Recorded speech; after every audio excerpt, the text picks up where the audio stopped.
오늘은 보통 레위기의 결론이라고 보는 복과 저주에 대해서 다루는 레위기 26장을 살펴보도록 하겠습니다.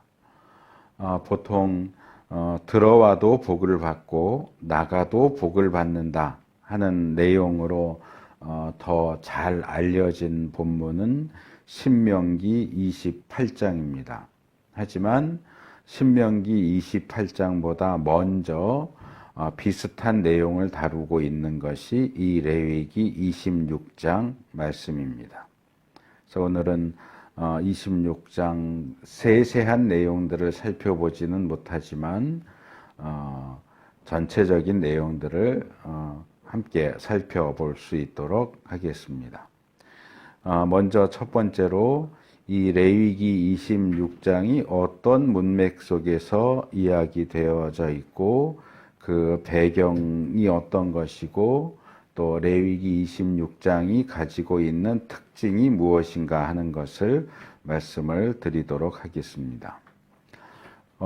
레위기 끝부분이라고 할 수 있는 25장에서 27장, 25, 26, 27장에는 레위기 첫 부분, 제사에 대한 첫 단락 끝에 7장 38절에는 한번 나왔지만 중간에는 전혀 나오지 않았던 신의 산이라고 하는 표현이 매 장마다 한 번씩 나옵니다. 25장 1절, 26장 46절, 그리고 27장 34절에 신의 산이라고 하는 표현이 나오는데 이 7장 38절과 25장, 26장, 27장에 나오는 이 신의 산이라고 하는 표현은 신학에서 전문 용어로는 신의 산 전승 단락 이렇게 불러요. 그러니까 신의 산과 관련된 내용을 다루고 있는 본문, 뭐 이 정도로 풀어서 이해하시면 되는데, 어쨌든 이 신의 산이라고 하는 단어가 나오는 장들은 특별히 신의 산과 관련된 또는 신의 산에서 주어진 말씀들이라 다 하는 사실을 강조하는 표현이다 이렇게 볼 수 있습니다. 그래서 이 25장, 26장, 27장 세 장이 다 신의 산에서 주어진 말씀이라는 사실을 강조하고 있지만 그 중간에 있는 이 26장 말씀도 역시 출애굽기 24장에 나오는 신의 산 언약과 직접적으로 연결되는 내용이다. 그렇게 이해를 할 수 있습니다. 그리고 우리가 신의 산 언약을 생각할 때 빼놓지 말아야 하는 부분은 출애굽기 20장에 나오는 십계명, 그리고 우리가 한동안 살펴봤던 출애굽기 21장에서 23장에 나오는 언약의 책. 그러니까 신의 산 언약에 있어서 어떤 중심되는 신의 산 언약을 체결하는 의식도 중요하지만 어떤 배경적인 측면에서 신의 산 언약이 되게 하는 어떤 조건과 요구들을 다루는 내용들이 십계명과 언약의 책이라고 한다면 역시 신의 산에서 주어진 성막을 어떻게 활용할 것인가, 하나님의 언약 백성이 어떻게 거룩하게 살 것이냐를 다루는 이 레위기 전체 말씀도 역시 이 신의 산 언약과 밀접한 관계를 가지고 있다. 그렇게 이해를 할 수 있습니다. 레위기를 다루던 첫 시간에 말씀을 드렸지만 레위기는 전반적으로 제사와 거룩에 대한 규례들을 다루는 율법 본문입니다. 하지만 이제 그 가운데 일부분이 8장, 9장, 10장, 그리고 우리가 얼마 전에 살펴보았던 23장에 나오는 신성 모독 사건, 요 두 개의 본문은 이야기를 다루는 본문입니다. 그래서 이야기 본문과 율법 본문이 번갈아가면서 나온다. 이야기 본문이 많지는 않지만 어쨌든 율법 이야기, 율법 이야기, 율법 이런 식으로 구성되어 있다 하는 것을 말씀을 드렸는데 거기에 비추어 볼 때 이 레위기 26장도 좀 독특한 면을 가지는 장이다. 그렇게 말할 수 있습니다. 왜냐하면 이 레위기 26장은 율법 내용도 아니고 그렇다고 해서 이야기 본문도 아니에요. 그래서 이 레위기 26장은 레위기 전체를 구성하는 율법과도 다르고 이야기와도 다른 또 다른 독특한 어떤 특징을 가지는 장이다. 그래서 이 내용은 처음에 말씀드렸던 것처럼 복과 저주, 하나님의 명령과 말씀에 순종하면 복, 불순종하면 저주를 받게 된다 하는 내용을 다루지만 이 전체적인 흐름을 보면 이 고대 근동에서 행해졌던 언약, 이 계약 끝에 어떤 공식 문구처럼, 그러니까 우리도 뭐 부동산 계약을 하면 계약서 형식이 있어서 그 형식에 따라서 쓰잖아요. 뭐 어디에 있는 집을 뭐 어떻게 한다, 매매한다, 뭐 전세를 한다, 뭐 거기에 덧붙여질 어떤 조건 같은 것도 밑에 쓰고 주인도 이름하고 뭐 쓰고 도장 찍고 그 사는 사람 내지는 세입자도 이름하고 도장 찍고 뭐 이렇게 하는 것처럼 이 고대 근동의 계약도 어떤 일정한 형식이 있는데 그 형식을 보면 이런 계약 조건들에 대한 내용들 끝부분에 가면 뭐가 나오느냐 하면 이 레위기 26장이나 신명기 28장에 나오는 것처럼 복과 저주에 대한 내용이 항상 나와요. 그러니까 뭐냐 하면 너하고 나하고 어떤 관계고 어떤 내용으로 계약을 맺었는데 이 계약을 그대로 지킨다면 서로가 잘 될 것이고 복 받을 것이고, 그러나 이 언약을 계약을 깨뜨린다면 너는 저주를 받을 것이다 하는 이런 식으로 계약이 이루어진다는 거죠. 그래서 특별히 구약에 나오는 문서들을 보면 이런 계약의 양식을 따르는 본문들이 종종 나옵니다. 그래서 시내산 언약을 다루는 그 부분에서도 특별히 출애굽기 23장 20절에서 33절도 비슷한 내용을 다루고 있고, 또 나중에 살펴보게 되겠지만 여호수아가 죽기 전에 세겜의 이스라엘 백성들을 불러 모으고 다시 세겜 언약을 맺어요. 이것은 이제 시내산 언약을 갱신하는 거예요. 우리가 이제 전세 계약하고 계속 살면 갱신하잖아요. 연장하잖아요. 그것처럼 이 여호수아 24장에 나오는 그 세겜 언약은 사실은 시내산 언약을 갱신하고 연장하는 언약인데, 이 여호수아가 주도하는 세겜 언약의 끝부분도 여호수아 24장 19절 20절을 보면 마찬가지로 복과 저주에 대한 내용이 나오는 것을 볼 수 있습니다. 그리고 신명기 28장도 마찬가지로 이 하나님과 이스라엘의 언약 조건을 쭉 총정리한 끝부분에서 역시 복과 저주를 다루고 있는 것을 볼 수 있습니다. 그래서 하나님께서 인간과 언약을 맺으시면서 이 언약 끝에 복과 저주를 말씀하시는 것은 이 고대 근동의 계약 방식을 그러니까 그 이스라엘 사람들이 일반적으로 알고 있고 익숙한 그런 방식을 따르는 것이기도 하면서, 또 다른 측면에서는 하나님께서 이스라엘에게 명령하시고 또 언약하시고 그 계약한 내용들을 그대로 지킬 것을 요구하신다 하는 점에서 하나님께서 인간에게 자유의지를 주셨구나. 하나님의 말씀에 순종할 수도 있고 또는 불순종할 수도 있는 선악과를 놓고 아담과 하와에게 자유의지를 주셨던 것처럼 이 시내산 언약이라는 것을 놓고 이스라엘도 언약을 지킬 것인지 지키지 않을 것인지 선택할 수 있는 자유의지를 주신 것이다 라는 사실을 우리가 확인을 할 수 있고, 또 다른 측면에서는 이제 나중에 신명기에서 더 다루겠지만 하나님의 이 명령이 이스라엘이 행하는 것이 불가능한 명령이 아니다. 우리는 보통 이제 신약적인 개념에서 볼 때 구약의 율법은 어떤 사람도 지킬 수가 없다.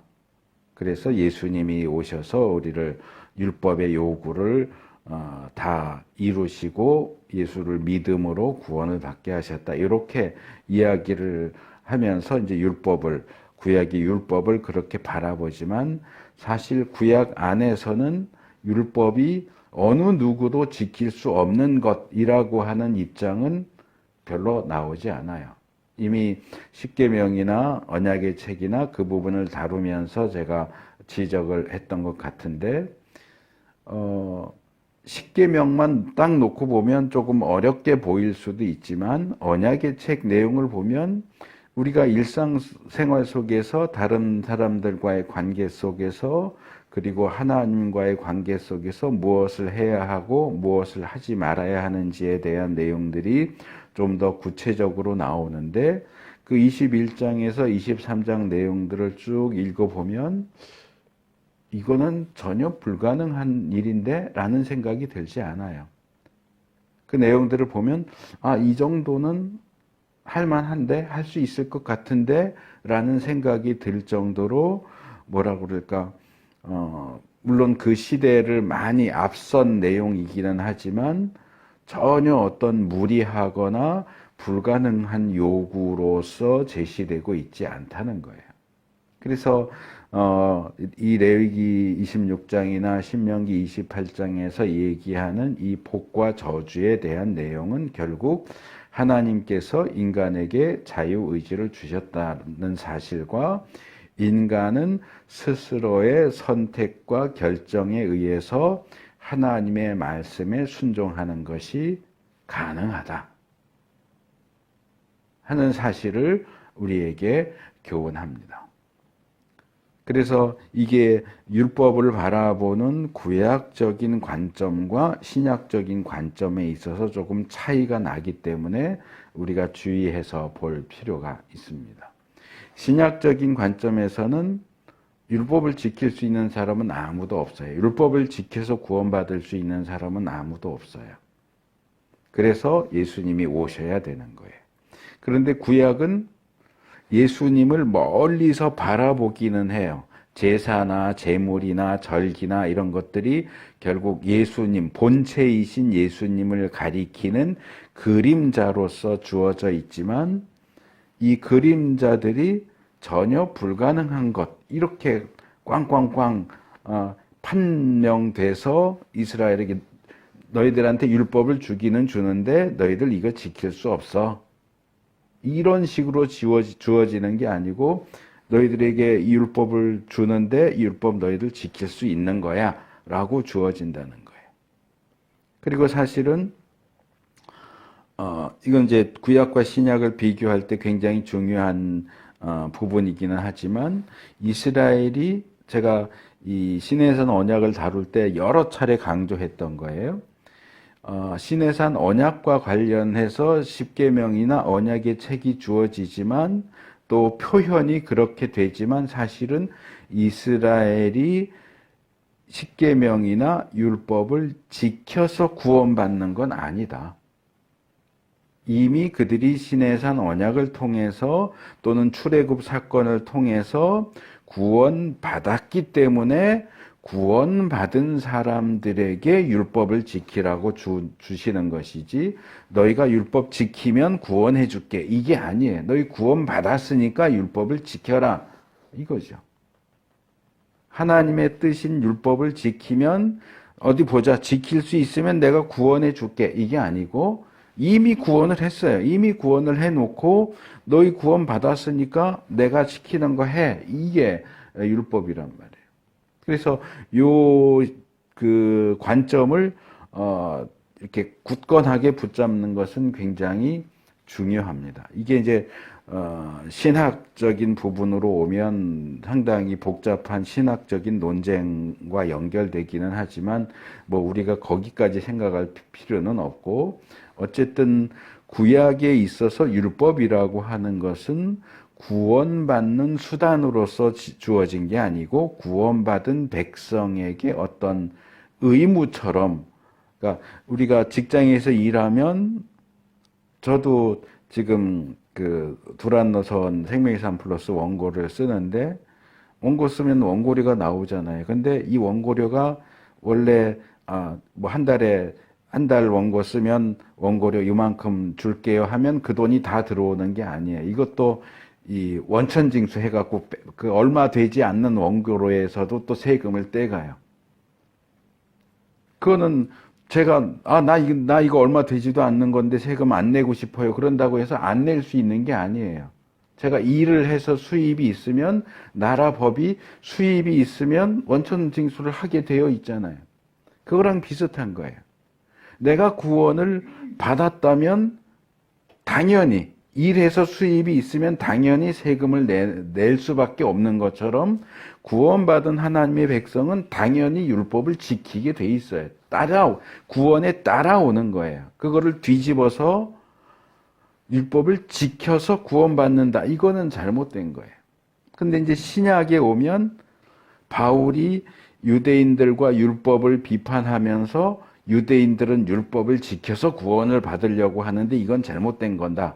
율법을 지켜서 구원 얻을 수 있는 사람은 아무도 없다.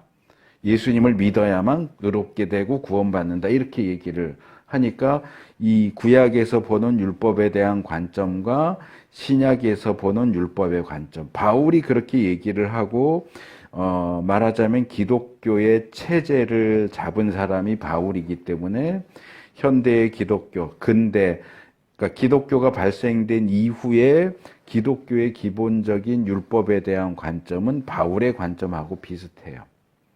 그래서 율법을 지켜서 구원 받을 수 있는 사람은 없어. 율법은 구원의 수단이 될 수 없어. 이게 이제 기독교의 기본적인 입장인데, 이제 구약의 율법을 잘 보면 구약의 율법은 구원 받으려고 지키는 게 아니에요. 구원 받았기 때문에 지키는 거예요.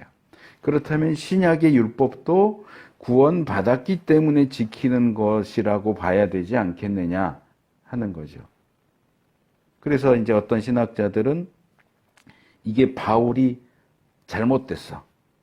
바울에 대한 우리의 이해가 잘못됐거나 바울이 그 당시 유대인과 유대교에 대해서 말한 게 잘못됐어 라고 이제 바울을 공격을 하기 시작하는데, 저는 바울이 잘못됐다고 생각하지는 않아요. 바울은 이미 그 시대 사람이잖아요. 그 시대 사람이고 우리는 바울보다 2000년 뒤의 사람인데 바울 시대의 유대교를 바울보다 우리가 더 잘 알 수는 없어요.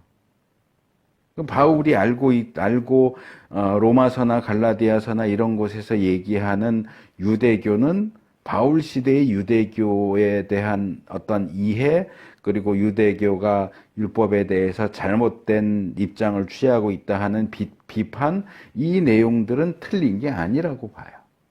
그럼 뭐가 문제냐? 구약 시대의 율법을 보는 관점과 바울 시대 유대인들이 율법을 보는 관점이 달라졌다는 거죠. 그러니까 이 구약과 신약을 보면 신구약 중간 시대 400년을 거치면서 달라지는 것들이 여러 개 있어요. 제가 예전에 신구약 중간 시대의 역사적인 흐름과 뭐 그런 것들을 대충 말씀드렸던 적이 있는데, 뭐 사탄에 대한 개념, 천사에 대한 개념, 뭐 이런 것들이 구약과 신약이 조금씩 달라요. 이 중간기를 거치면서 페르시아나 이런 데 영향을 받아서 조금씩 더 발전되거나 또 그런 모습들이 있는데, 제 생각에는 아마 이 신구약 중간 시대를 거치면서 율법을 바라보는 유대인들의 관점이 바뀐 것 같아요. 그러니까 원래 구약의 율법은 구원받기 위해서 지키는 게 아니고 구원받았기 때문에 지키는 건데, 바울 시대의 유대인들이 보는 율법을 지켜야 구원받는 거예요. 그래서 구원받기 위해서, 의롭게 되기 위해서 율법을 지켜야 돼. 이런 입장을 취하니까 바울이 너희들이 율법에 대해서 주장하는 거는 잘못된 거야 라고 이제 비판을 하는데, 우리는 구약의 율법관과 신약의 율법관이 같다고 생각을 하니까 이런 이제 혼동이 오는 건데, 저는 신약의 유대인들의 율법관과 구약이 얘기하는 율법관이 차이가 있다라고 생각을 해요. 그래서 이 부분 가지고 많이 논쟁을 하는데, 어쨌든 요 정도만 이해를 하셔도 크게 문제가 되지는 않을 것 같아요. 그런데 제가 이제 그 신해산 언약 얘기하면서 두 가지를 특별히 강조를 했어요. 하나는 율법을 지켜서 구원받는 게 아니고 구원받았기 때문에 율법을 지키라는 요구를 받는 것이다 라고 하는 것 하나고, 또 하나는 이거예요. 그러면 율법을 지키는 게 무슨 의미가 있느냐? 구약 전반적인 내용들에 비추어 볼 때 율법을 지키는 것은 우리가 받은 구원을 유지시켜주는 역할을 해요. 구원받았고요. 언약을 맺었어요. 그런데 언약에 따라오는 요구사항들을 지키지 않는다면 언약이 계속 유지가 될까요? 제가 자주 예를 들었던 것처럼, 자, 전세 계약을 했어요. 근데 때가 돼서 뭐 선금만 내고 이제 나머지를 돈을 내야 되는데 돈을 안 내놔요. 전세금을 안 내놓고 계약했으니까 집 나 살게 집 열쇠 주시오. 그러면 열쇠 줘야 돼요? 계약은 맺었지만 계약에서 요구하는 조건을 내가 이루지 않았잖아요. 그러면 그 계약에 대한 권리를 주장할 것도 없는 거예요. 전세금을 받았으면 주인은 집을 내줘야 되는 거고, 그 집에 들어가서 살려면 약속한 전세금을 줘야 되는 거예요. 전세금을 줬기 때문에 계약을 하게 된 게 아니고, 계약을 했으니까 계약 조건을 이행해야 그 계약이 물 흐르듯이 제대로 흘러가는 거죠. 그러니까 하나님과의 신해산 언약도 마찬가지예요. 구원받았기 때문에 계약을 했어요. 그럼 계약을 했지만 계약을 해서 구원받은 건 아니에요. 구원받았기 때문에 계약을 한 거예요. 그렇지만 계약의 조건에 따라 나오는, 그러니까 지금 말하는 것처럼 내 말에 순종하면 복 받을 것이고 불순종하면 저주를 받는다. 너희가 가나안 땅에 들어가서 내가 명령한 것에 순종하면 그 땅에서 잘 먹고 잘 살 것이고, 불순종하면 그 땅이 너희를 삼켜버리거나 토해내거나 해서 망할 것이다. 이게 복과 저주란 말이에요. 근데 계약을 했어요. 그리고 가나안 땅에 들어갔어요. 그런데 그 땅에서 불순종하면 계약이 파토나는 거예요. 쫓아내. 다시 집에 들어와서 살아도 전세금 안 내면 쫓아내는 거예요. 근데 이거를 자꾸 어떤 구원의 확신, 또 한번 얻은 구원은 잃어버리지 않는다, 이런 신학적인 개념이 너무 강하다 보니까 계약했으니까 전세금을 안 내도 그 집에 들어가서 살 수 있다는 거예요. 쫓아낼 수 없다는 거예요. 아니요, 그렇지 않아요. 하나님과의 계약을 유지하려면 율법을 지켜야 돼요. 율법을 지키지 않으면 계약 자체가 없었던 게 되는 거예요. 그래서 우리가 이 부분이 사실은 구약과 신약이 동일한 것을 이야기해요. 우리가 예수 믿어서 구원받았는데, 나 예수 믿어서 구원받았으니까 무슨 짓을 해도 난 구원받아 천국 가. 아니요. 구원받았으면 구원받은 사람답게 살아야 되는 거예요. 순종해야 되는 거예요. 그래서 그랬지만 이 칼빈주의 5대 교리에서 보면 제일 마지막에 영원한 보장, 구원을 보장해. 한 번 구원 얻은 사람은 절대로 구원을 잃어버리지 않는다. 이런 내용이 있고, 그 내용도 사실은 성경에 여러 군데 나와요. 근데 이제 이걸 너무 강조하다 보니까 한 번 받은 구원은 절대로 잃어버리지 않는다. 이렇게 하는데 성경에는 구원받은 자가 구원을 잃어버릴 수도 있다는 내용도 나온단 말이에요. 그러니까 이 두 개를 같이 생각을 해야지 내 마음에 드는 성경이 두 가지를 다 얘기하는데 이건 마음에 안 들고 저건 마음에 드니까 마음에 안 드는 이거는 무시하고 마음에 드는 것만 붙잡을 거야. 그건 잘못된 태도예요. 성경은 두 가지를 다 얘기해요. 구원의 확실성도 이야기하고 구원의 상실, 구원을 상실할 수도 있다. 한 번 비침을 얻고 성령을 맛보고 이렇게 해도 하나님을 자기 그 신앙을 배반한 자는 다시 돌이켜 회개케 할 수 없다. 둘 다 얘기한다고요. 그래서 우리가 둘 다 붙잡아야 돼요. 그래서 우리가 두렵고 떨림으로 우리의 구원을 이루어 가야 되는 거예요. 근데 이 부분에서 한국교회는 너무 한쪽으로 치우쳤어요. 장로교가 주를 이루다 보니까 칼빈주의 5대교리 그 중에 제일 마지막에 갑자기 그 단어는 생각이 안 나는데 튤립 영원한 구원을 보장해 준다 하는 그 항목을 너무 강조하다 보니까 예수 믿어요 라고만 하면 얼마든지 엉터리로 살아도 구원은 따놓은 당상이다 이런 식으로 가르쳐 왔어요. 그러니까 생활이 못 따라오는 거예요. 신앙은 주장하는데 전혀 신앙인다운 모습이 교회도 그렇고 그리스도인들도 그렇고 발견이 안 되는 거예요. 저는 그런 경우라면 구원을 보장받을 수 없다고 생각해요. 구원받은 자는 구원받은 자답게 살아야 돼요. 믿음에는 행함이 따라와야 돼요. 행함이 따르지 않는 믿음은 가짜 믿음이에요. 그건 우리를 구원해 줄 수 없어요. 어쨌든 지금 이야기가 나온 김에 율법에 대한 구약의 율법에 대한 관점, 신약의 율법에 대한 관점, 그리고 언약과 순종, 믿음과 순종의 관점에 대한 것을 준비 안 했던 내용인데 그냥 쭉 말씀을 드리게 됐는데 이건 우리의 구원과 관련해서 굉장히 중요한 부분이기 때문에 기억을 하시는 것이 필요합니다. 그리고 신명기 28장도 그렇고 이 레위기 26장도 그렇고 제가 오늘 설교 제목을 복과 저주 이렇게 했고 대부분 레위기 26장, 신명기 28장을 얘기할 때도 그냥 복과 저주 이렇게 얘기를 합니다. 그렇지만 이 레위기 26장과 신명기 28장을 자세히 보시면 복과 저주만으로 되어 있지 않아요.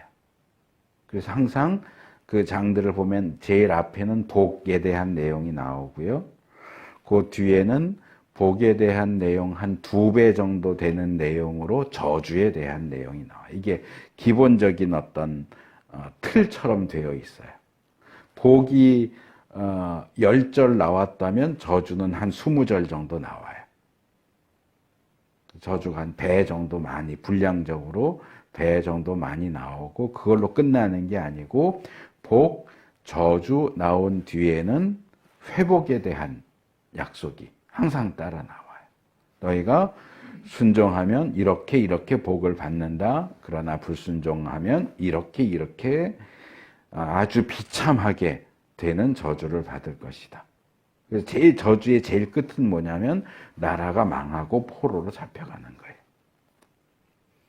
그래서 그 이야기 끝에는 그러나 너희가 나라가 망하고 포로로 잡혀갔을지라도 거기에서 너희가 너희 죄를 깨닫고 인정하고 자복하고 너희에게 내려진 그 벌을 달게 받는다면 회복될 수 있다. 그래서 이 회복의 약속이 항상 거기 따라 붙어서 나온다는 거예요. 그리고 이 25장, 26장, 27장에 이 레위기 다른 부분에 나오지 않았던 지난주에 제가 안식년 희년하면서 설교 끝에 고엘에 대해서 말씀을 드렸잖아요. 구속자, 고엘. 이 구속자, 구속한다. 이 표현들이 레위기 다른 부분에는 안 나와요. 이 25장, 26장, 27절에만 이 구속한다라는 표현이 아주 뭐라 그럴까? 몰려서 나와요. 이 세 장에 이 구속자, 구속한다라는 단어가 무려 29번이나 나와요. 25장에 17번, 27장에 12번. 이렇게 해서 이 구속에 대한 이야기가 중첩돼서 나온다고 하는 사실은 우리가 지금 1년 동안 레위기를 계속 살펴왔잖아요. 이제 다음 주에 레위기 27장 하면 이제 레위기 끝나는데 이 레위기가 이 끝부분에 와서 하나님, 우리의 구속자이신 하나님, 우리의 구속자이신 예수님을 통해서 우리에게 주어질 구속을 바라보면서 끝나고 있다.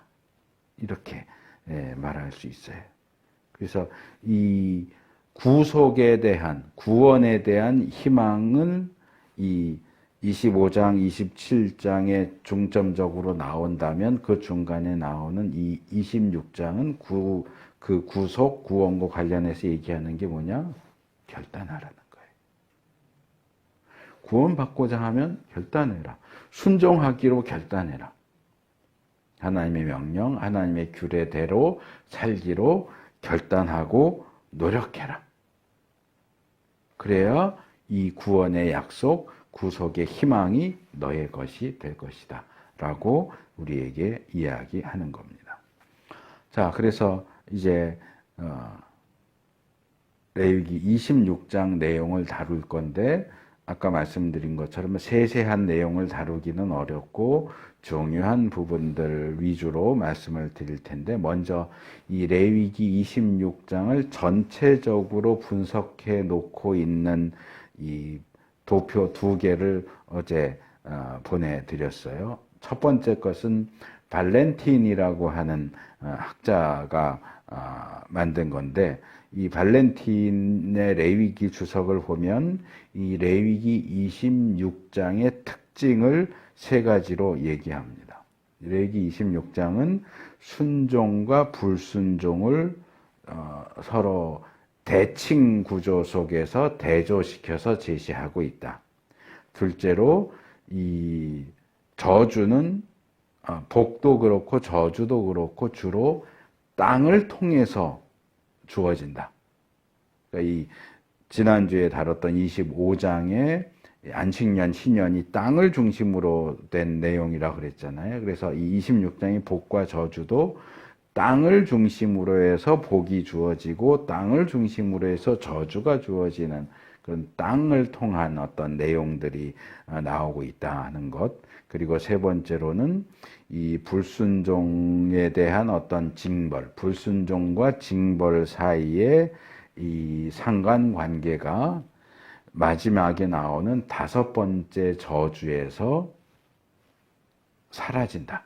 그러니까 이 얘기는 뭐냐면 이제 그 뒤에 따라 나오는 회복의 소망하고 연결된다. 그 얘기를 하는 거예요.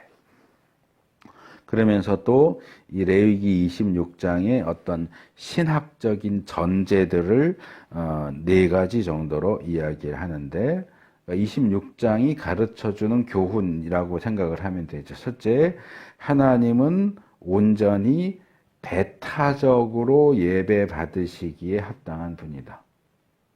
이게 이제 무슨 얘기냐 하면 우리가 하나님을 섬기겠다고 했다면 오직 하나님만 섬겨야 된다. 하나님은 하나님의 백성이 하나님만 섬기기를 원하고 하나님의 말씀에 순종하기를 원하시지 하나님도 섬기면서 여기도 기웃 저기도 기웃 절간에도 가고 점치러도 가고 돈도 매달리고 권력에도 매달리고 이러는 거 원하지 않으시는 거예요. 하나님을 섬기겠다고 했다면 하나님만 섬기라는 거예요. 본문이 말하는 복과 저주를 가르는 기준이 그거예요. 너 하나님만 섬기냐? 하나님만 섬긴다면 복 받을 것이고 하나님을 섬기기는 하는데 하나님 100% 따르지 않고 대충 봐서 자기 마음에 드는 건 하고 마음에 안 드는 건 내팽개치고 또 자기 하고 싶은 거 하고 이런 식으로 하나님 섬길 거면 그만둬라. 저주의 대상이 될 수밖에 없다 하는 겁니다.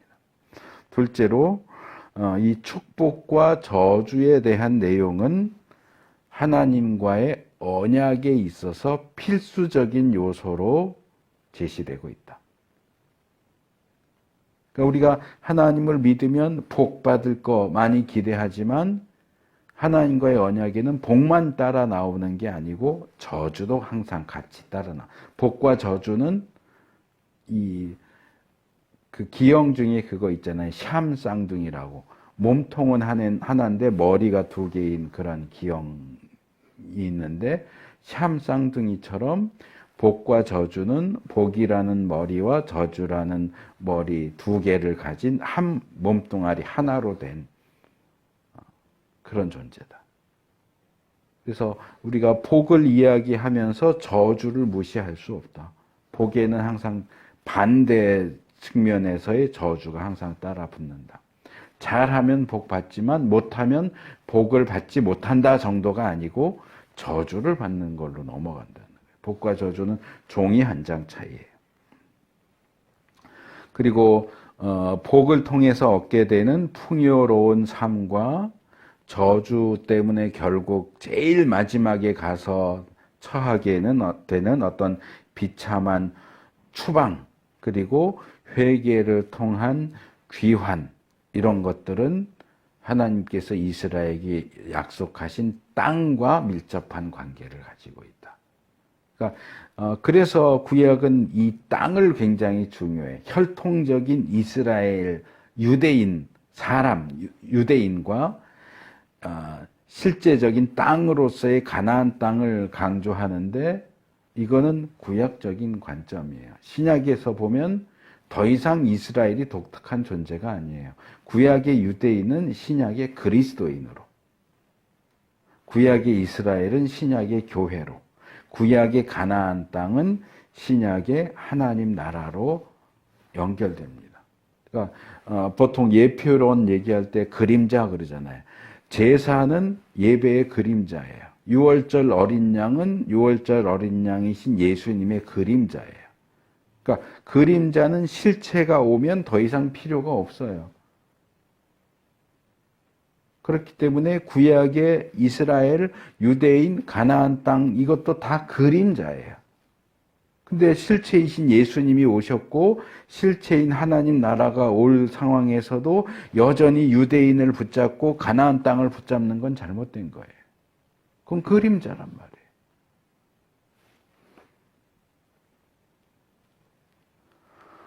그리고 마지막 네 번째로 하나님은 용서하시고 회복시켜 주시기를 원하신다. 하나님이 복을 말씀하셨고 저주를 말씀하셨지만 하나님의 그 마음 중심에 있는 건 뭐냐? 회복.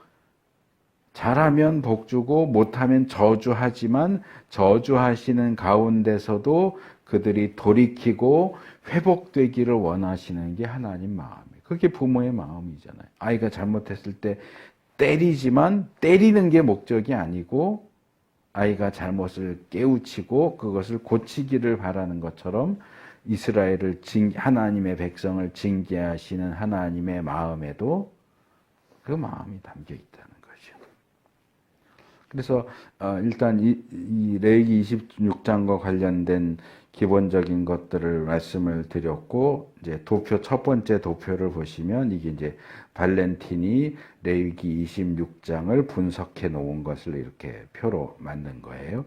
왼쪽에는 복이 있고 오른쪽엔 저주가 있어요. 복은 3절에서 13절, 저주는 14절에서 39절. 그렇게 돼 있고요. 이제 저주의 조건이 복의 조건과 저주의 조건이 제일 위에 나오죠. 너희가 내 규례와 계명을 준행하면 복. 그러나 너희가 내게 청종하지 아니하고 듣지 않고 이 모든 명령을 준행하지 아니하면 저주. 그리고 그런 경우에 각각 주어지는 복과 저주는 잘 보시면 5개씩 돼 있어요. 복도 5개, 저주도 5개. 그래서 이거는 이제 정리한 사람에 따라서 달라요. 이렇게 이 두 번째 도표하고 내용을 비교해 보시면 조금씩 차이가 나는데 이걸 어떻게 몇 절에서 몇 절까지를 자르느냐에 따라 조금씩 달라요. 발렌티는 비와 비옥함 4절 5절, 그 땅의 평화 6절, 적군에 대한 승리 7절 8절, 기대 이상의 번성 9절 10절, 하나님의 임재 11절 13절 이렇게 이야기를 했고요. 저주는 기근과 패배, 가뭄과 빈약한 추수, 들짐승, 전쟁, 전염병이죠. 전염병, 기근, 이스라엘이 흩어지는 거, 멸망하고 포로로 잡혀가는 거.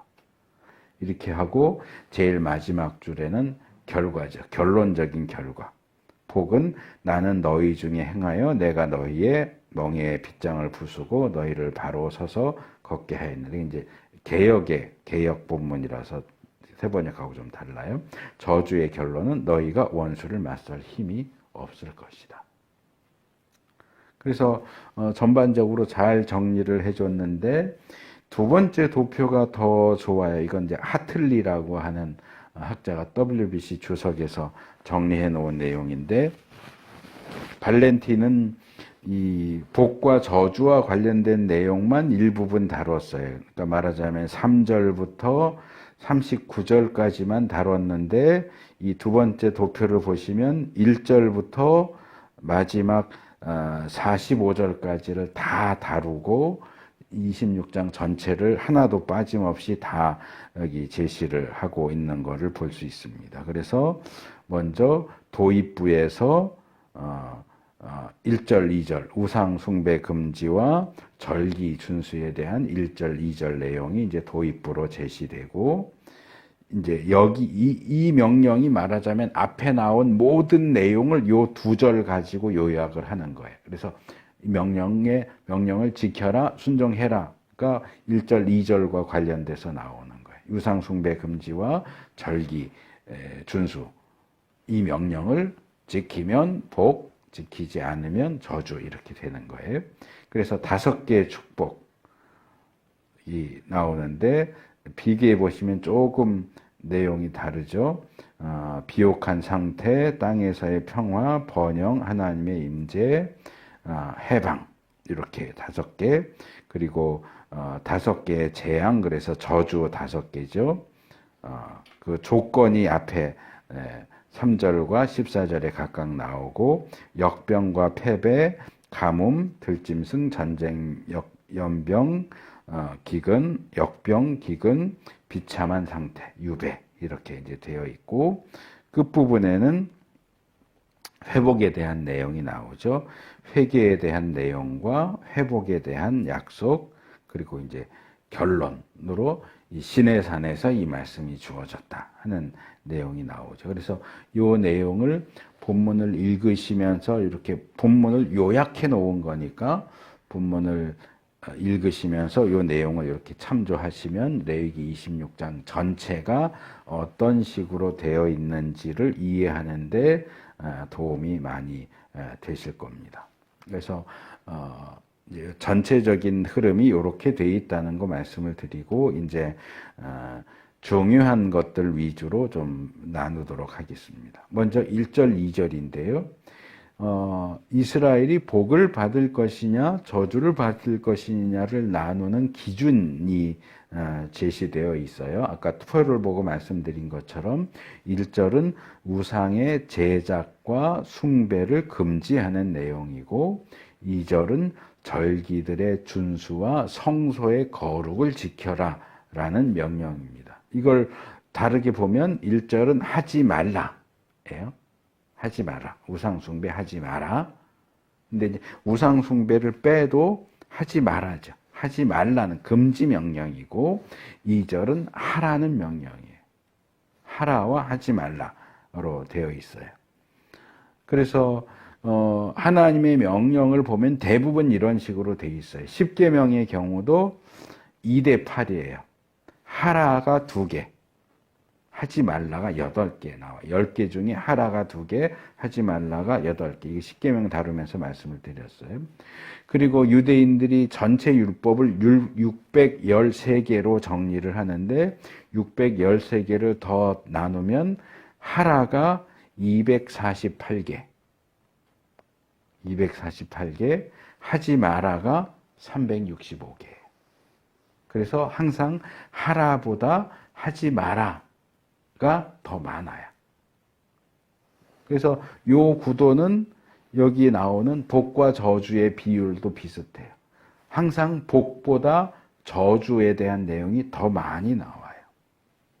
그리고 신학에서도 예전에 뭐 사죄의 확신 이런 거 할 때 말씀을 드렸던 것 같은데, 신학에서도 죄를 2가지로 나눕니다. 뭐 원죄, 자범죄 이렇게 나누기도 하지만 성격으로 보면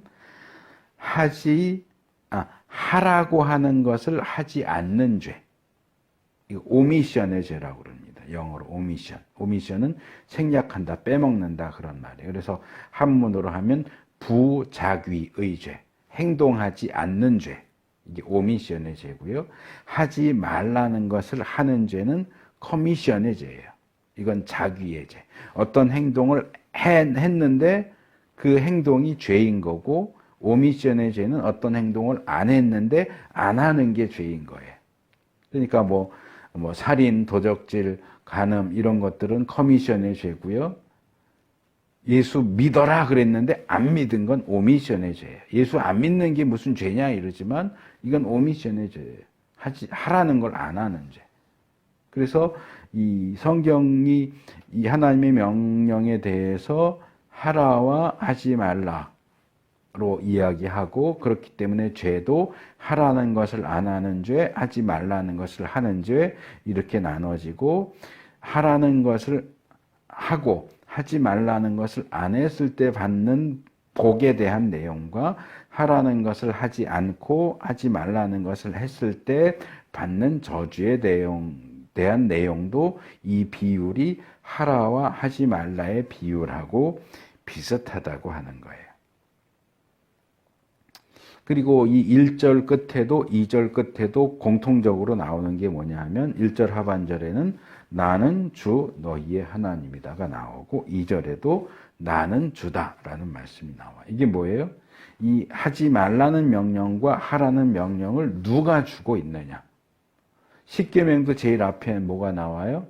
다른 신을 섬기지 말라 전에 나는 너희를 애굽 땅에서 구원해낸 여호와 하나님이다.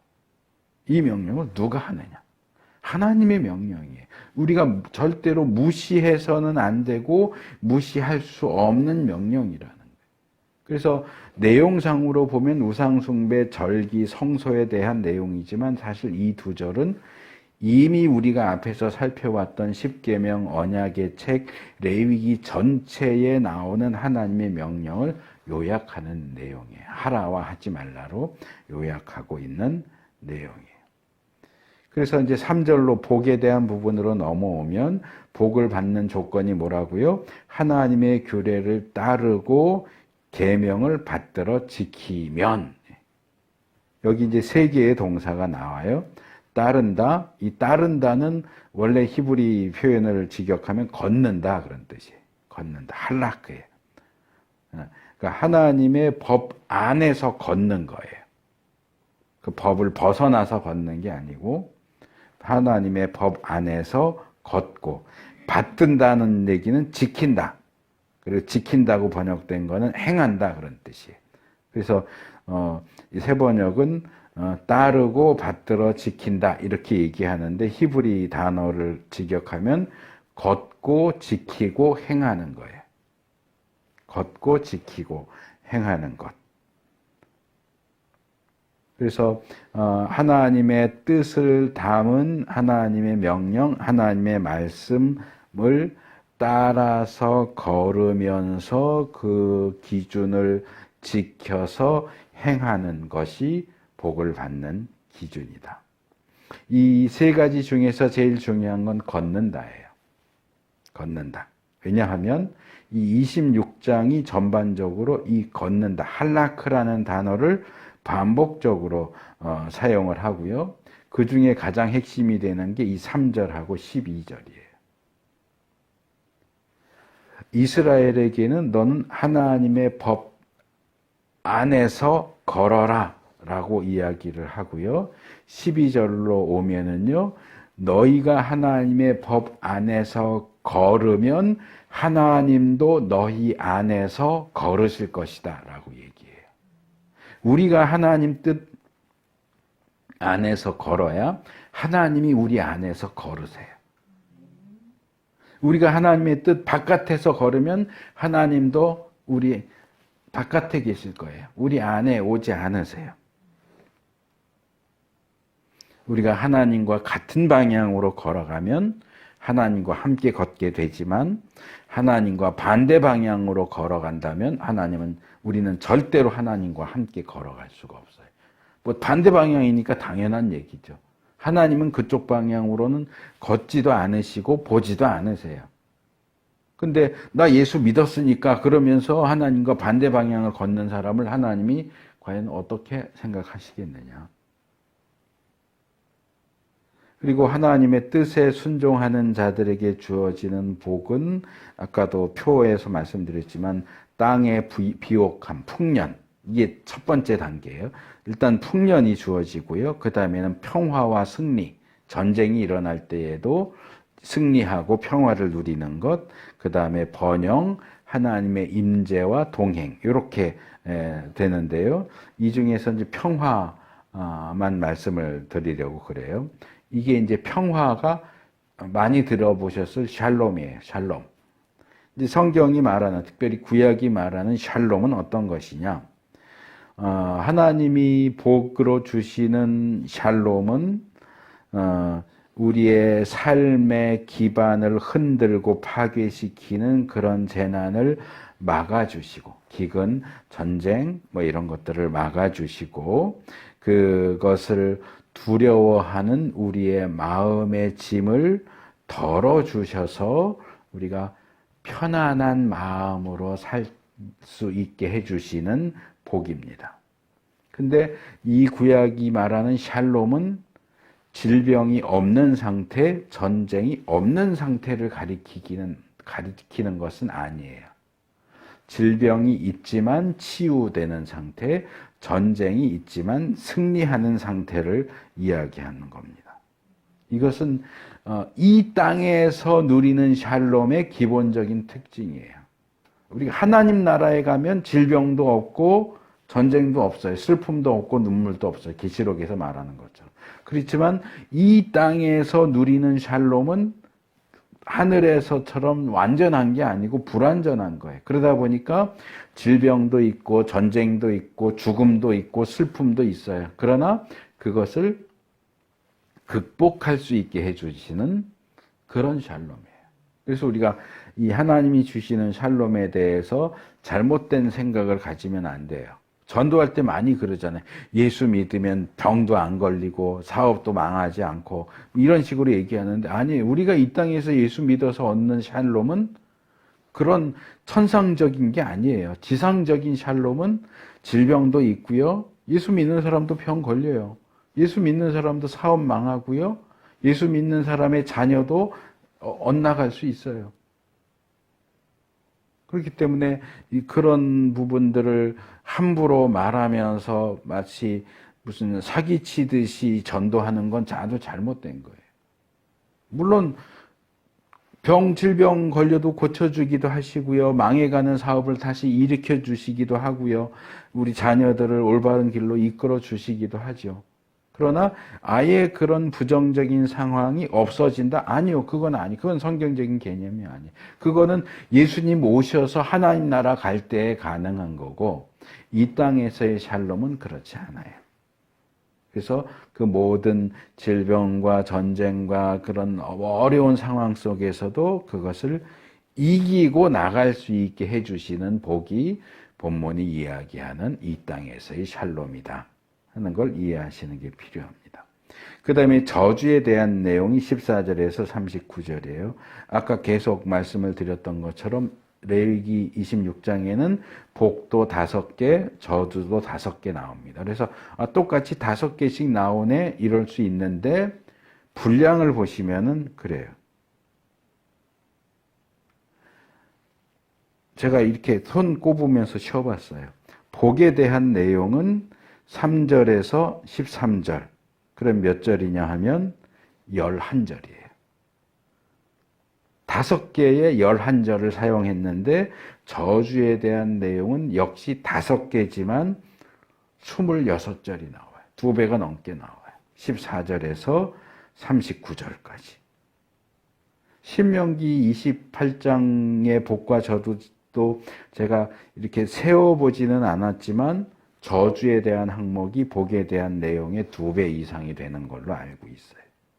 그래서 아까 말씀드린 것처럼 하라와 하지 말라의 비율 비슷해요. 그래서 복과 저주의 비율도 하지 말라가 하라보다 훨씬 많은 것처럼 저주가 복보다 훨씬 더 많은 내용을 포함하고 있습니다. 이것은 우리가 죄인이기 때문에 그런 것 같아요. 우리가 아이들 키울 때도 뭐예요? 해를 더 많이 해요? 하지 말을 더 많이 해요? 그 어린 아이인데도 누가 못된 거 가르쳐 주지 않는데도 자꾸 하면 안 되는 걸 자꾸 하니까 우리가 하지 마, 그거 만지지 마, 그거 먹지 마, 하지 마를 더 많이 한다고요. 왜냐하면 인간은 본성적으로 죄인으로 태어나기 때문에 그래요. 그렇다 보니까 하나님도 하나님의 백성을 향해서도 해라보다 하지 마라를 더 많이 말씀하시는 거고요. 복보다도 저주에 대해서 더 많이 말씀하실 수밖에 없는 거죠. 그래서 늘 순종해서 받는 복보다 불순종해서 받는 저주의 내용이 훨씬 많아요. 이것은 우리가 우리 자신을 어떻게 바라보아야 하느냐를 가르쳐 줍니다. 우리가 예수 믿는다고 하지만 여전히 우리는 철저한 죄인이다. 제가 종종 말씀드렸던 것처럼 인간은 예수 믿는 사람도 포함해서 가만히 놔두면 죄 쪽으로 치우치게 돼 있어요.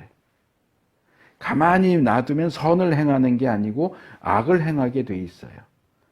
장로도 권사도 목사도 가만 놔두면 어떻게 내가 하나님을 기쁘시게 할까, 어떻게 내가 선을 행할까 하는 것보다도 어떻게 내 육신의 쾌락을 누릴까, 어떻게 나 하고 싶은 거 하나님 모르게 할까, 이쪽으로 치우치게 되어 있단 말이에요. 왜? 우리는 죄인이니까.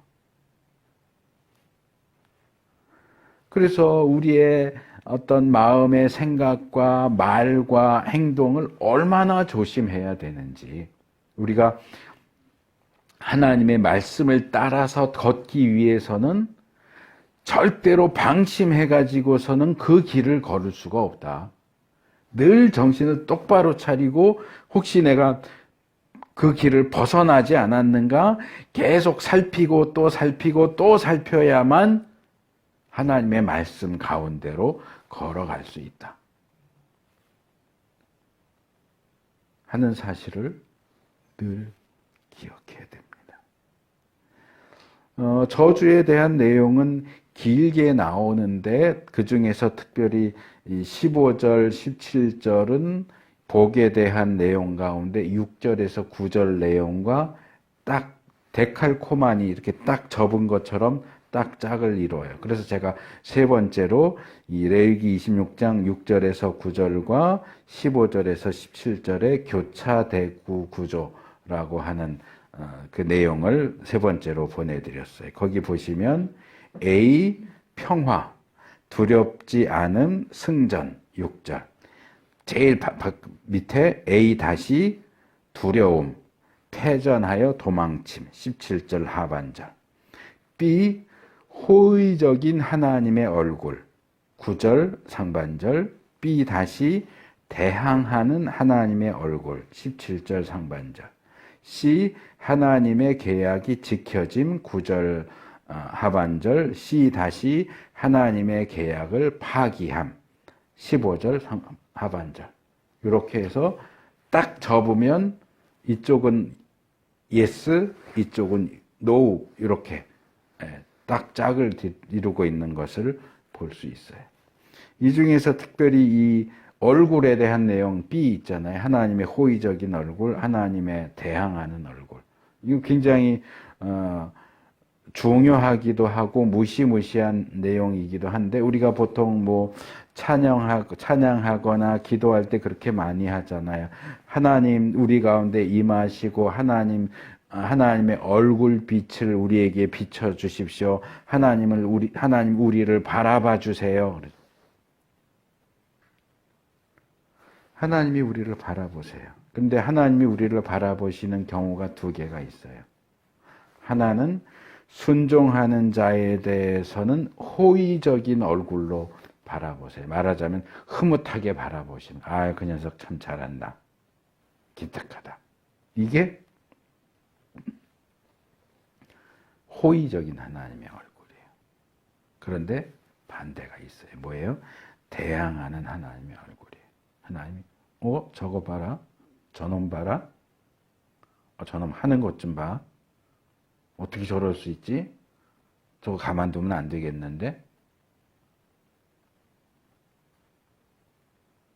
우리에 대해서 하나님이 우리를 대항한다 그러면 좀 이상한데 우리를 부정적으로 보고 저놈은 그냥 놔두면 안 되겠어. 저거 한 대 때려야 되겠네? 라는 그런 마음으로 우리를 바라보기도 하세요.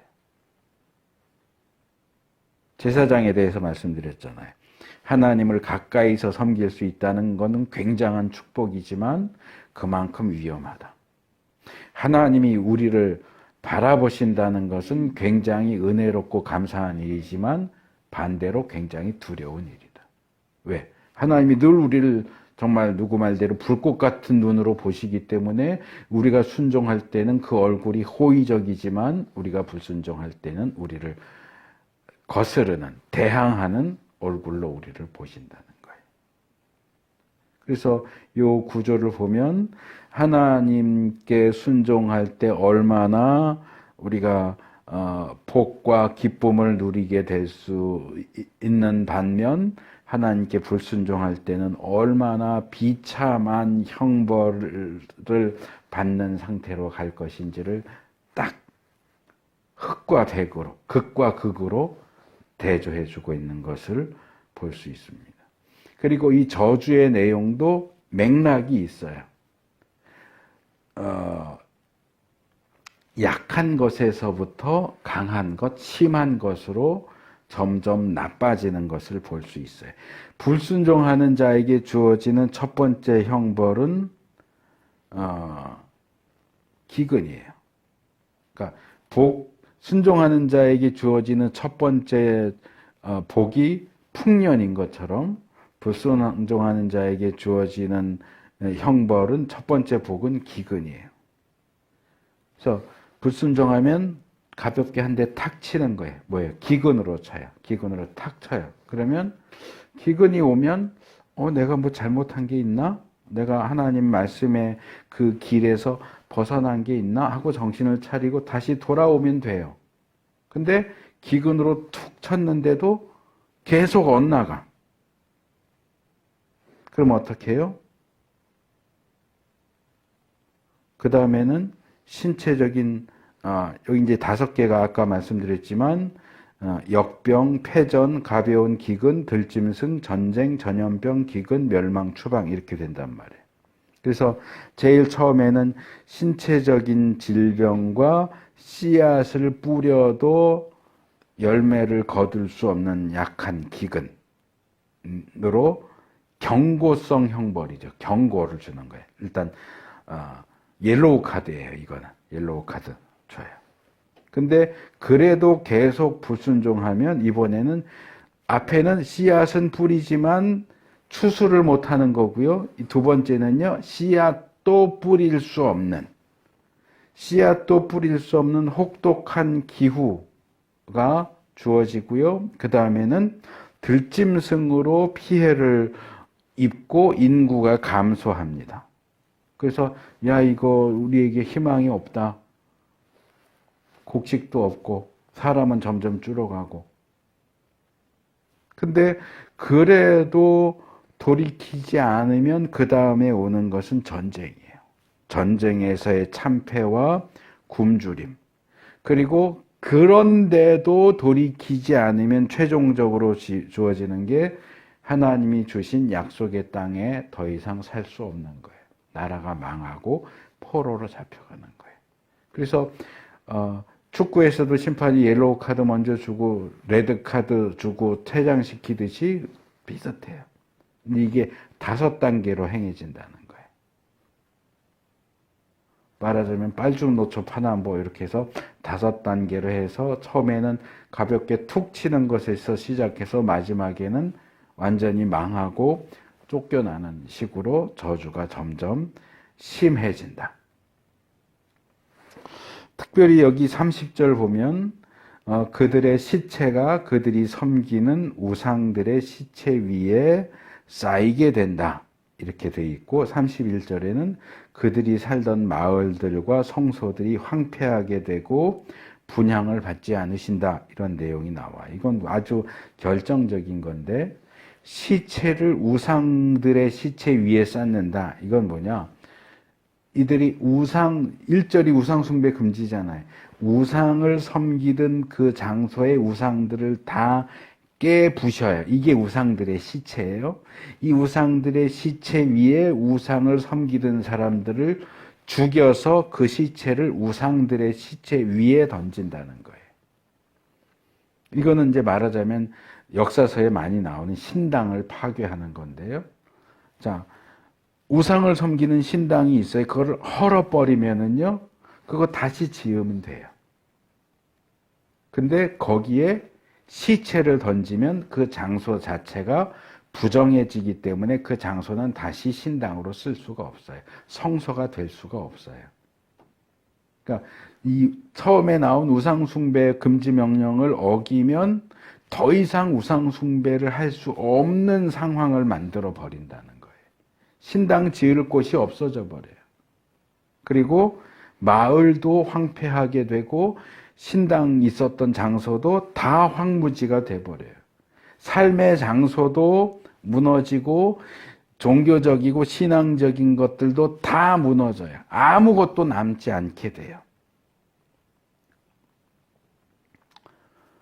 분향을 받지 않는다는 것도 뭐 생각하기에 따라 다른데 뭐 그냥 뭐 재물 안 받는다, 분향 안 받는다 이렇게 할 수도 있지만 사실 분향은 예전에 제가 그 성막 제작과 관련해서 향에 대한 거 많이 말씀을 드렸고 또 소재에서도 소재물 위에 향 얻는 거 말씀을 드렸지만 향은 말하자면 하나님께 드리는 제물 중에서 제일 비싼 거예요. 그러니까 아무리 비싼 걸 바쳐도 하나님이 안 받으신다는 거예요. 하나님 말씀 순종하지 않고 우상 숭배 안 하고 절기도 안 지키고 성소도 엉망진창으로 해놓고 이거 비싼 건데 하고 가지고 오면 하나님이 받으시느냐? 안 받아요. 하나님과의 관계가 완전히 끝장나는 거예요. 근데 앞에서도 말씀드렸지만 하나님의 이 저주, 형벌, 재앙은 단순히 심판하고 처벌하는 것에만 목적이 있지 않아요. 훈련하고 경고하는 목적이 있기 때문에 저주도 이렇게 단계별로 주어져요. 중간에 언제라도 돌이킬 수 있도록 약한 것에서부터 이렇게 단계별로 주어지고 형벌을 내려서 멸망시키는 게 목적이 아니고 깨우치고 회개하고 돌이키게 하는 것이 목적이에요. 그래서 40절에서 46절은 이 저주에 대한 긴 내용을 읽다 보면 이건 정말 너무 비참하다. 어떻게 한 나라가, 한 민족이, 한 개인이 이렇게까지 될 수가 있을까? 이 와중에 어떤 희망을 생각할 수 있을까? 숨이 꽉꽉 막히지만 은혜로우신 하나님께서는 그 와중에서도 희망을 던져주시는 거예요. 너희가 포로로 잡혀가는 그 이방 땅에서 죄를 깨닫고 회개하고 너희에게 내려진 형벌을 달게 받는다면 희망이 있다. 형벌을 피해가는 게 아니고 아까 샬롬 얘기했듯이 그 형벌을 극복할 수 있는 희망이 있다. 그리고 이러한 회복의 소망은 하나님께서 너희의 조상들과 맺은 언약, 이 26장의 언약에 대한 내용이 8번이나 나와요. 9절, 15절, 25절, 42절에는 3번이나 나오고 44절, 45절. 언약 때문이다.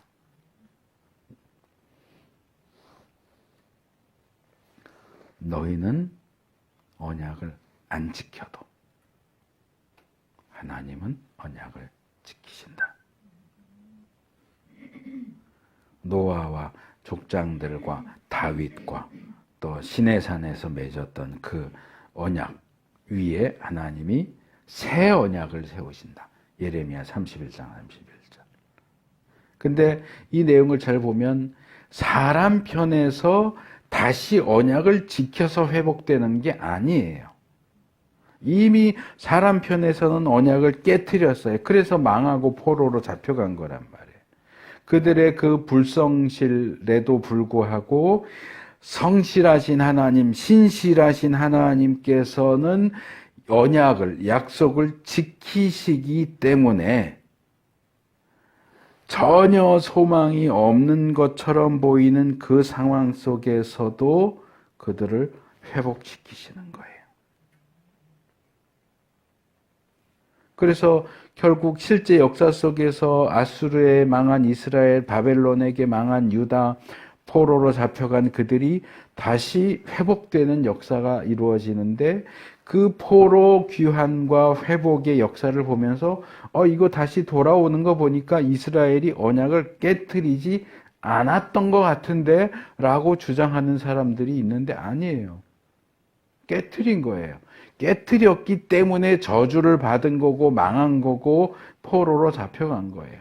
그들이 언약을 깨트렸는데도 불구하고 그들이 회복된 거지 그들이 언약을 지켰기 때문에 회복된 게 아니에요. 대표적으로 에스겔 36장에서 하나님이 이 포로로 잡혀간 이스라엘을 내가 회복시켜 줄 거다라고 말씀하시면서 22절, 23절에서 이렇게 말씀하세요. 그러므로 너는 이스라엘 족속에게 전하여라. 나 주 하나님이 이렇게 말한다. 이스라엘 족속아 내가 이렇게 하려고 하는 까닭은 너희를 회복시켜. 회복시키려고 하는 까닭은 너희들을 생각해서가 아니라 너희가 여러 나라에 흩어져서 가는 곳마다 더럽혀 놓은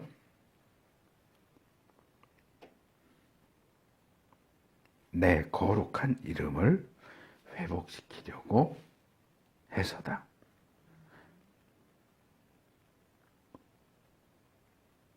너희가 여러 나라에 흩어져 살면서 내 이름을 더럽혀 놓았으므로 거기에서 더럽혀진 내 큰 이름을 내가 다시 거룩하게 하겠다.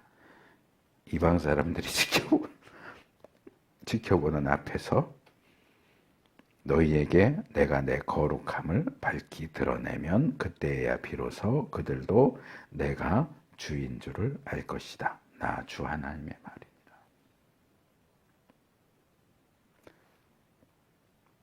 이스라엘 때문에 회복시켜주는 게 아니고 하나님 때문에 회복시켜주시는 거예요. 근데 그걸 오해하고 우리가 잘했으니까 회복시킬만 하니까 회복시켜주셨지 라고 얘기하는 거는 정말 망발입니다.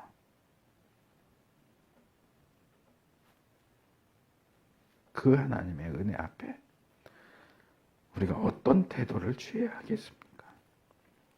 정리하겠습니다. 본문이 우리에게 주는 교훈과 적용 3가지로 말씀드리고 말씀을 맺겠습니다. 2가지로 말씀드리겠습니다. 첫째, 복과 걸음입니다. 앞에서도 살짝 말씀드렸어요. 우리가 하나님의 말씀을 따라 걸어야 3절 하나님께서도 우리 사이에서 우리 가운데서 걸어가십니다. 12절 이게 성경이 교훈하는 우리들 대부분이 그토록 바람하지 않는 복을 받는 비결입니다. 복을 받는 것은 무조건 억지를 부리듯이 복 주세요, 복 주세요, 복 주세요 한다고 복을 받을 수 있는 게 아니고 하나님의 말씀의 길을 걸어야 됩니다. 그래야 하나님이 우리 가운데 걸으십니다. 복을 달라고 얼마나 간절하게 부르짖느냐가 아니라 우리가 무엇을 결단하고 무엇을 행하느냐, 우리의 실제적인 삶이 복을 받게 될지의 여부를 결정합니다. 우리가 어디를 걷고 있습니까? 하나님께서 제시하시는 방향을 걷고 있는지 돌이켜봐야 됩니다. 둘째로 저주와 징계를 두려워해야 됩니다. 많은 이들이 복 받아라 그러면 좋아서 어쩔 줄을 모르지만 오늘 본문에 나오는 그런 내용처럼 회개해야 됩니다. 똑바로 해야 됩니다. 라고 말하면 팔짱 끼고 그래요. 축복이나 해줄 것이지 뭐 자꾸 말이 많아. 근데 아까 말씀드렸던 것처럼 복과 저주는 샴 쌍둥이처럼 두 개의 머리를 가진 한 몸뚱아리예요. 우리가 복을 간절히 바라는 것만큼 아니 그것 이상으로 저주와 징계를 재앙을 두려워해야 됩니다.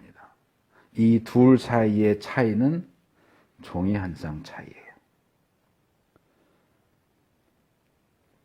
우리는 하나님께서 그분의 자녀에게 행하시는 징계, 히브리서 12장에 말하는 그 징계를 마땅히 두려워해야 하고 달게 받아야 됩니다. 하나님께서는 예수님께서도 자신의 제자들을 무조건 편들어 주시는 게 아니고 신실한 제자들에게는 복을 약속하셨고 불신실한 제자들에게는 심판의 저주를 선언하셨어요. 마태복음 5장 19절.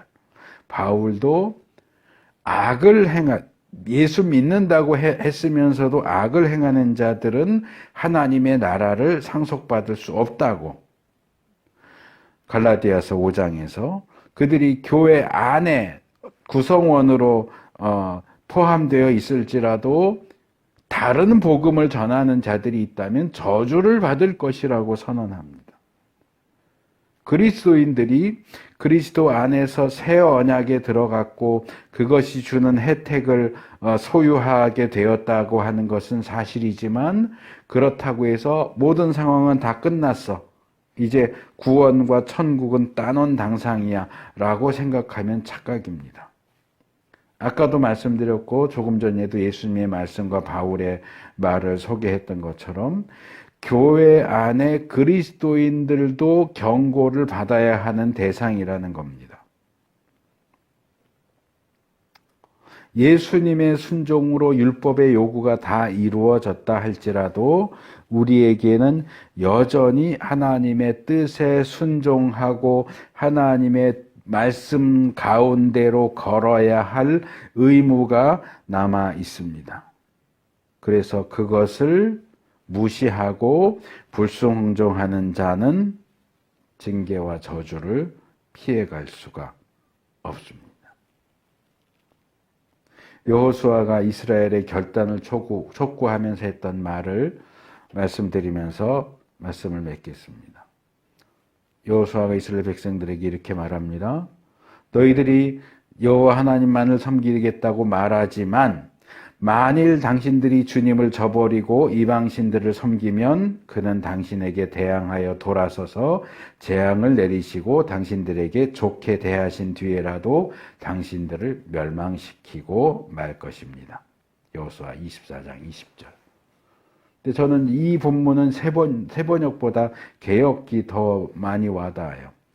만일 너희가 여호와를 버리고 이방신들을 섬기면 너희에게 복을 내리신 후에라도 돌이켜 너희에게 화를 내리시고 너희를 멸하시리라.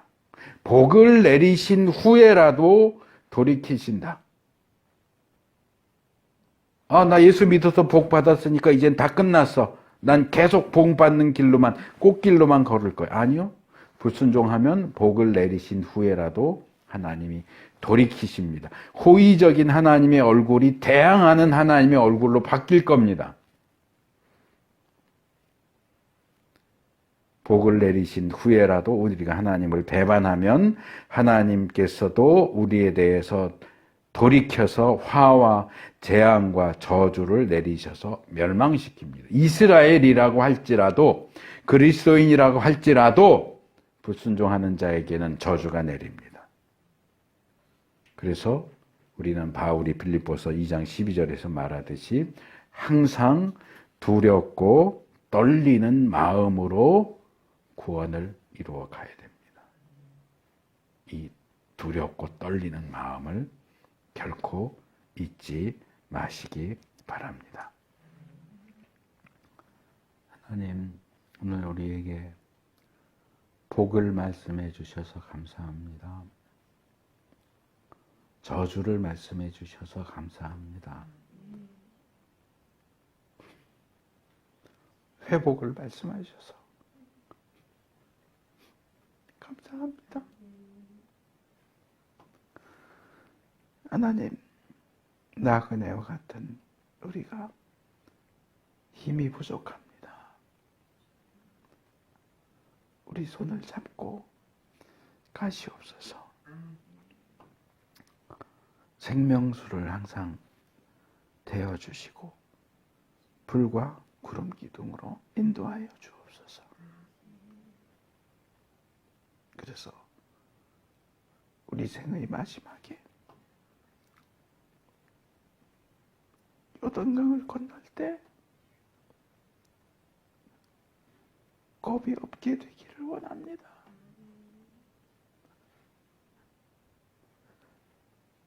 우리가 하나님을 믿는 것을 가볍게 생각했습니다. 대충 해도 될 거라고 생각했습니다.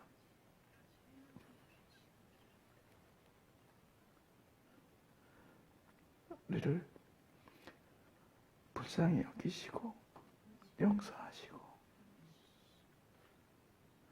이 복과 저주의 말씀 앞에 경건한 자세로 똑바로 설 수 있도록 은혜 베풀어 주옵소서. 정말 우리가 복을 선택하기를 원합니다. 순종을 선택하기를 원합니다. 혹시라도 불순종과 저주의 길로 가지 아니하도록 하나님 우리의 마음과 생각과 우리의 언행을 주장하여 주시기를 원합니다.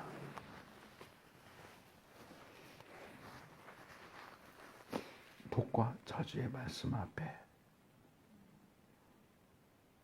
벌거벗겨진 것처럼 우리 자신을 그 앞에 세우게 하시고 우리 자신을 돌아보게 하시고 앞으로 우리의 삶을 올바르게 방향 지어서 하나님 원하시는 그 방향으로 한 걸음 한 걸음 주의 말씀 가운데로 걸어가는, 그래서 주님도 우리 가운데 거니시는 그러한 복을 누릴 수 있도록 은혜 베풀어 주옵소서.